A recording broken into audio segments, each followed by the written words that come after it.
Hey everybody, welcome back to another video. Today I'm going to be going over the most recent episode of Smackdown from January 3rd, it was the first ever, or the first, I think it was the first ever, or I have no idea. It was the first 3-hour Smackdown, and a great way to start off 2025. So yeah, how we usually do these types of reviews is that I go over all the matches and segments, I rank all of them, and give the full show a rating at the end of it. So let's get right on into it. Start off with Cody Rhodes and Drew McIntyre. I did not expect Drew to show up there, but sets up a potential feud between him and Cody. And then basically Drew said, "You better watch your back at all times." He gave him a hug too. I don't know. I don't really know. And Cody was so skeptical about it, but yeah. Drew came out and then he's like, "You better watch your back." Kevin Owens attacks him afterwards, and Drew and Kevin kind of have a stare off, but that's about it for that segment. Just pretty interesting segment to start off the new year, I guess. I'm gonna give it a 3.3 out of 5, so that's pretty cool there. The opening match was Shinsuke Nakamura versus Andrade. Good match. Okay, good match. Nothing really too interesting here. It was just filler until LA Knight came out, and that was about it. Set up their title match for this Friday. So, yeah, Shinsuke got the win. I'm gonna give it a 3.1 out of 5. Pretty good there. Luckily. Next up was Michin versus Piper Niven.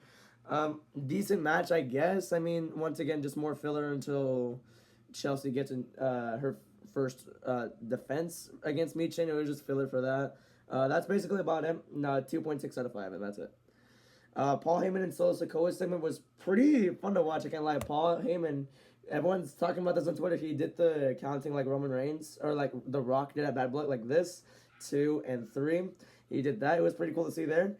Pretty nice reference. Solo basically said, "You're gonna be my wise man if Solo wins the tribal combat match." So pretty cool there. Pretty kind of tense segment. I'm gonna give it a 4.1 out of 5. Pretty cool there.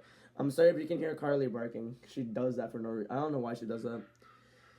Next up was the third match, the WWE Tag Team Championship between DIY versus the Motor City Machine Guns. DIY got a new theme.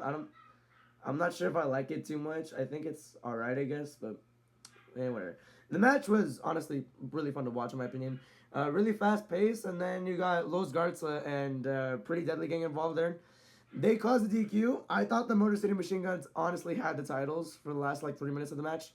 Um, I don't know. I just felt like they were gonna have the championship won. Basically, that's what they know.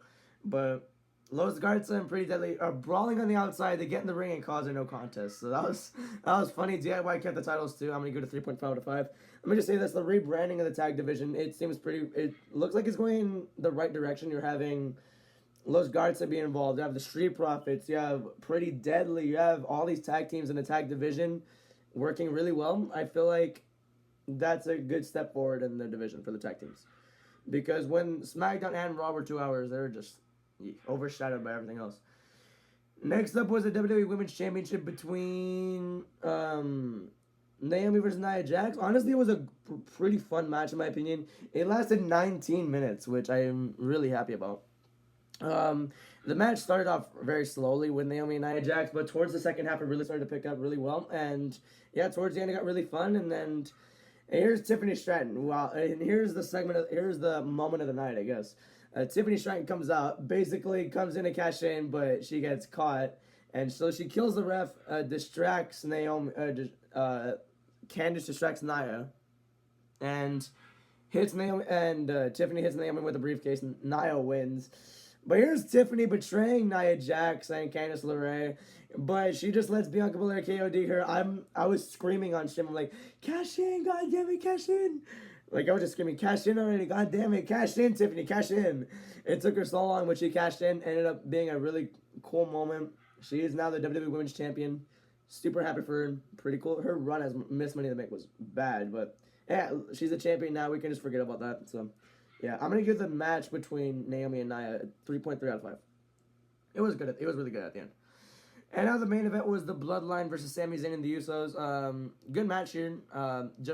The first half of it. This match was 22 minutes long. The first 15 minutes were like very draggy.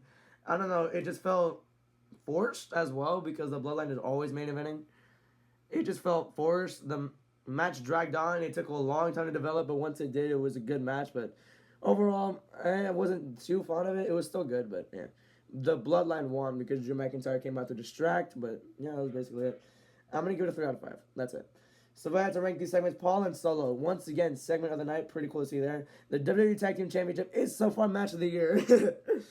At number 2, Cody and Drew segment goes 3rd. Naomi versus Nia goes 4th. 5th goes Shinsuke versus Andrade. 6th goes the 6-man tag. 7th, the worst match of the night is Michin versus Pepper Niven. Not bad, but just filler, and it was decent, I guess. A great start to 2025 in my opinion. Really fun show. 3 hours long. It did not feel like it was 3 hours. It felt like it was 2, except it didn't feel rushed. That's the good thing about it. That's a good thing. And now Raw on Netflix is tonight. It's 3.5 hours, so that's gonna be super fun to watch. I can't wait for that. But yeah, that's my SmackDown review. I'm gonna give it a 4.1 out of 5 to start off the new year. Pretty good to see there. Thank you all for watching. Have a good day. Goodbye.